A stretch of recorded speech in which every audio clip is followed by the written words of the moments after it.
Okay, so we're going to change the oil pressure sensor. The sensor's right here. When we replace this, we'll have to be careful. You have to put sealant on the threads and then torque it to 13 foot-pounds. So let's get this one off and a new one on here. It's got this sensor. It's a SKP SK2 G8. These are really cheap. You can get them off Rock Auto. To fit the sensor, I think it's a 26 mil or a 1 and 1/16 inch socket. Ah, this one's different. So different sizes in between the original and the new one. So a 15/16 fits on this old one. Yeah.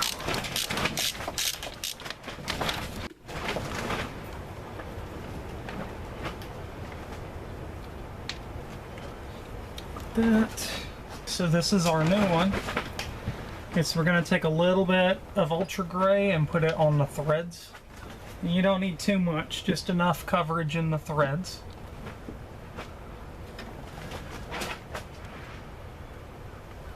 Now we're just going to thread her in just a little bit. Then you start to feel some resistance. We're going to torque it to 13 foot-pounds.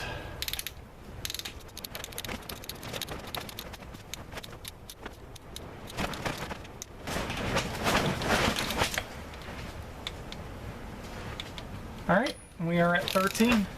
Make sure to set this at 13 foot-pounds because if you go tighter, you can crack your engine block if you tighten it too tight.